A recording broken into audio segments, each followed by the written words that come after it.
Good morning. It's about 8 billion degrees right now here.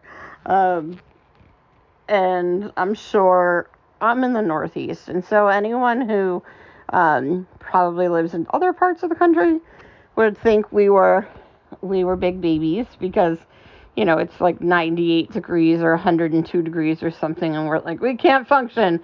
I know the Southwest is like 130 or something. But you have to remember, like, our homes were built 200 and something years ago. They don't have the best electricity systems. Our grid is old. We can really handle some, like, if you give us 2 feet of snow, we're good. But, wind and a lot of rain and a lot of heat and humidity, it's not good. It's not good up here because keep losing power and it's just stifling and uncomfortable, and the air conditioning isn't great. And anyway, so we summer. This is why winter is my favorite season. So it's very hot, but that being said, as we're continuing with summer reading, I am putting together my August TBR, which is a little broad and a little vague, just because I find that, even if I have a TBR, I tend to be really bad at following it. So this is my overarching TBR. I'll probably stick to it mostly because I'm only including specifics that are arcs that I should try to read because I like to get them done before the publication date. So the first thing, though, is I'm going to try to take part in Criminale is running Garbaugust, which is basically just reading like trashy books. So my goal is to kind of participate in that. I bought a stack of like really junky books to sort of take part in that. We'll see if I end up how many I read or if I get to this. It's a fairly straightforward thing. I mean, you could just do like themed weeks.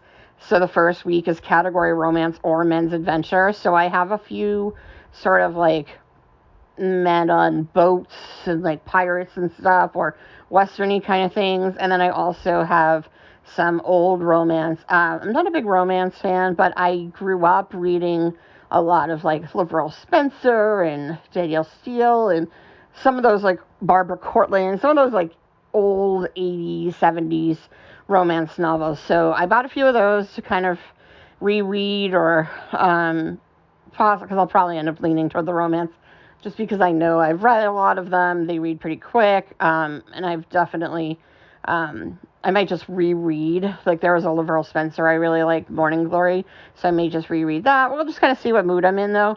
But I probably will read something through the week. And then the second one is Paperbacks from Hell or Vintage Smut. And so that's where I'm probably going to go with the Paperbacks from Hell. I don't actually have the book, but I know there's a huge list, and there's a ton of stuff that's either on my Kindle or that I own already that's from Paperbacks to Hell. So I'll probably, like a bunch of Dean Koontz, John Saul, all my like old Christopher Pike, R.L. Stine. I'm pretty sure like a lot of that stuff. Plus I grabbed some like old horror as well. And so I'll probably lean toward the horror for the second week. And then the third week is novelizations or books by famous people.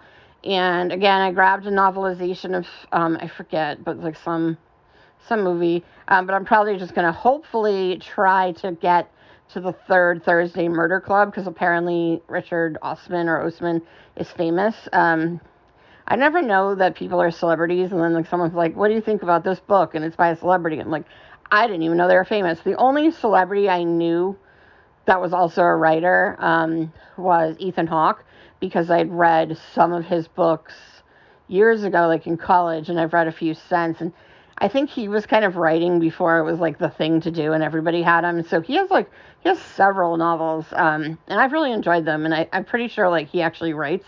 It's not like a jumping on the celebrities publishing books kind of trend. I mean, he's been writing forever.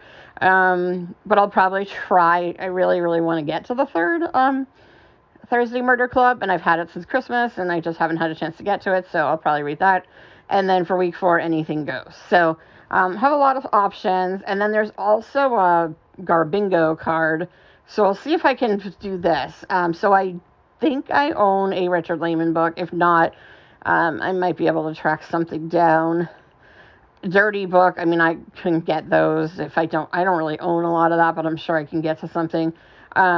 Sexy Vamp book, I did track down some Sexy Vamp books. Book with Killer Kids, I mean, I'm sure I have something like that. I don't have any Jackie Collins, so I'm going to have some trouble. I'm going to have trouble piecing some of these together, because book from a series with at least 100 entries, I don't even know what that would be. I'm sure I have something. I can find something. Shifter Romance, I definitely have bought some of those. A book about gangs. I actually have, like, a book.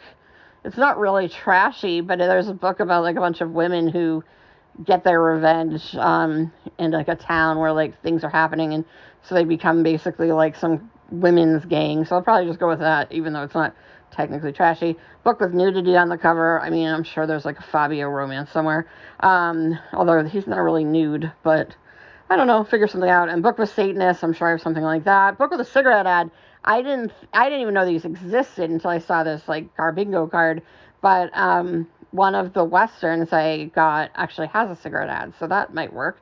Book with a step back cover. I thought some of the romances I bought would have that, but they don't. But I think I might have a horror that has one. The middle one is Pax, and so this is something that Pax had read last August, so I'd have to, like, track down that list. Or a book with green on the cover, and I'm sure I have something like that. So a vigilante book, I'm sure I have those. Book about a conspiracy. I actually have a couple nonfiction about conspiracy theories, so I might read one of those. Book with an exclamation point in the title, I'm sure there's something like that. I did, for a book based on a video game, I grabbed, like, a Resident Evil book. Book set in a hospital. I have The Institute by Stephen King. I know he's not really garbage, but I think I might read that. If I can get through this bingo card. I may give up quickly on the bingo card, just depending on what else is going on. But these are some of the things. Book you're ashamed to read in public. Nothing really shames me. Like, honestly, you could hand me, like, the worst possible, like, silly monster erotica and ask me to read it in public, and I just don't care. I don't go in public, though, so that might be a problem. Killer animal book. I mean, I think we have Cujo somewhere. V.C. Enders book. I have a bunch of V.C. Enders books, so I could do that. Book published under a pseudonym. I have plenty of those. Go read, like, Anne Bronte if I want, or one of the Brontes.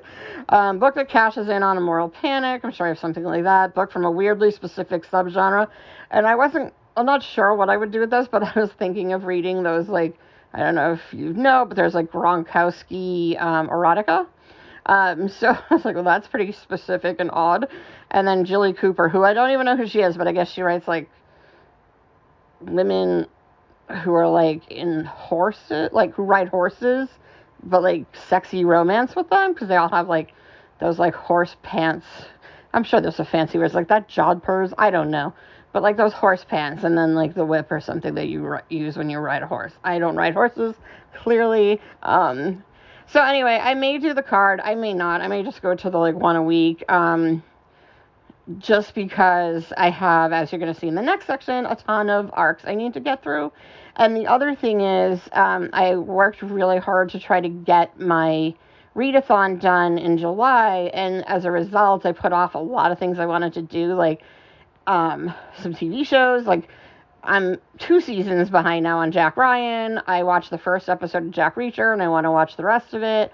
I'm pretty much caught up on After Party and Crime Scene Kitchen, but I also really want to finish the Yellow Jackets season 2, and there's just, like, so many shows I haven't gotten to, and then a bunch of stuff is coming out in August. There's a new Nailed It sort of baking championship, and then I obviously have a thing for baking shows. There's the new What We Do in the Shadows is out. You know, I like to try to gather a few of those episodes so I can binge them, but we're getting there. And then Only Murders in the Building is coming back. That's another one I tend to think is better when it's when you binge it.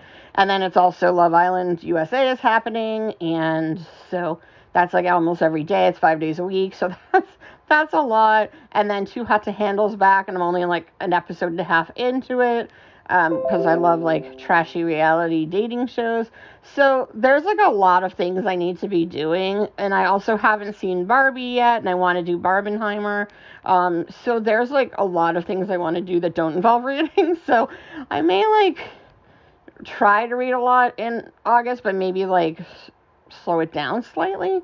So a lot of is going to just depend on that. And I mean, a lot of these like Garbaugust books are really fast reads, but again, it's just going to depend on things. So my next section is arcs, and I have so many, and I like to try to read the arcs and like get feedback out and like get the reviews ready like at least a week or two before the book is published, so that one, I can make the video for it if if it's a 5-star read, so that it's ready on the day the book comes out or right around when the book comes out. And I also just feel like obviously publishers, when they're giving you arcs, they're not hoping that you'll read them like 3 months after the book comes out. So we'll see. I mean, I think if I read it within the week of publication, that's probably fine. So it's not the end of the world, but that's just my personal thing. I like to try to, if given an arc, I like to try to get it read before publication date. So I have, I think, 12 that I need to read that are like go into the beginning of September. And so I have Bad Moon Rising by Louisa Colon, which looks awesome. And this looks like it might be a fairly quick read. So, but this is coming out in like a couple of weeks. And then I have Alice Hoffman's new one, The Invisible Hour, which I started, and I have a feeling I'm going to love. I had just finished Mr. Magic and was like super depressed, and I could just tell this is going to be like emotional for me. So I was like, I'll just maybe go back to that in a bit. And then I have Where the Dead Sleep, but I didn't realize it was second in a series, and so I got, and then He Kept Her. I don't know. I think this might be just like the same detective. So I'm not sure I have to read the first one, but I mean, it's only the second in a series, so I feel like I should just try to read both. And then What Still Burns, which I've been trying to get to and just keep putting it off for other books that have come out first. Come With Me by Erin Flanagan. The new Angie Kim. It's not a debut. Happiness Falls. And then The Body Below. The Hike, which I'm actually really excited about, for Lucy Clark. I just haven't, obviously it's not coming out for a little till later in the month, so I've just been waiting. Forget I Told You This, and then The River We Remember, William Kent Kruger, and then The Witching Tide by Margaret Meyer. So that should get me into like the first week of September, and then obviously I'll have the rest of September to read the September books, and into October. And actually October is one of my I have the most arcs that come out. I think August and October are pretty much my like heaviest months for arcs. So so September and October will require a lot of that. Luckily October is going to be a lot of horror, and that's my thing, so that'll be fine. And then I'm also trying to do Read What You Own, but I'm not counting arcs because I didn't pay for them. So my idea is that like if I'm going to count it, I would like to read 100 books I own before I buy new books, which is not going to happen because I read one and then I bought the sequel. So like I failed already. But I think if I just like focus on it, I mean, I'm never going to stop buying books. I can't control myself. But I think if I can try to like scale back on buying books and really try to focus on like not buying new things when there's like Amazon Kindle deals, and then just really trying to read the books I own, at least like half and half, between Kindle and physical books. So then I can like resell them or donate them or do something with them so I can make space for all the books I keep buying. So the two I think I'd really like to get to this month for physical book, 0 Days by Ruth Ware, because that just came out earlier in July and I just haven't read it yet, and I love Ruth Ware. And then I just read Prince of Thorns by Mark Lawrence and then immediately went and bought the sequel. So, again, failed at the Read What You Own. But, so King of Thorns, that's the next one, and that's on my Kindle. So I think I'll probably try to read those two.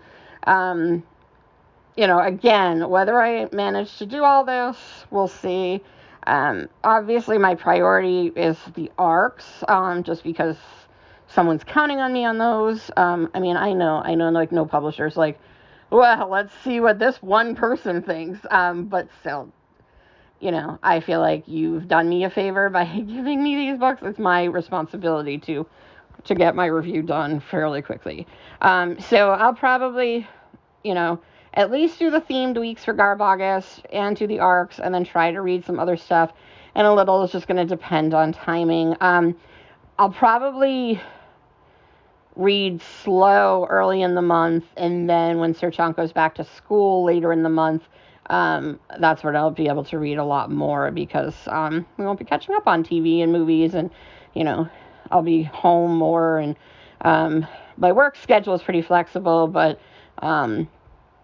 like when he's off for the summer, I tend to try to spend more time with him. So that's the goal. That's my August TBR. We'll see how I do. And I'll have my July wrap up. I'm still wrapping up a few things for the readathon, so probably won't have that until the beginning of August. So yeah, what are you reading this month? Anything exciting? Anything I forgot that I'm supposed to be reading? Let me know. I think I'm doing a buddy read, but I forget what it is. So I'll do that too. Maybe Jar of Hearts by Jennifer Hiller. And then I know coming up in the fall, I'm going to do a buddy read of Dune for the new Dune. And I read Dune way back in the day, when the first Dune was out. I mean, not when the first Dune was out. I'm not that old. But, when I had first watched the first Dune movie, I had read Dune, but I don't remember anything. And also that was a David Lynch movie, so that's completely its own universe. And I didn't really reread it for the first Dune movie, but maybe when the second one comes out, I'll read it. I think there's that. And then there's a short story sort of readathon coming up in September and October, so I'll definitely want to take part in that, because I don't read a lot of short stories, and I have some collections, so I'll probably do that. Yeah, so I have a lot of books to read, and I think it's about time to probably stop buying books and stop, and send over my existing long books to buy list to my husband for my Christmas list, and then, focus on reading what I have, so that when books come in for Christmas, I can make room for them. All right, anyway, what are you reading? Let me know, and I really hope I can manage to pull this all off. I've been reading 20-something books a month, but I can definitely feel that August is probably going to be slower. So we'll see. All right, bye.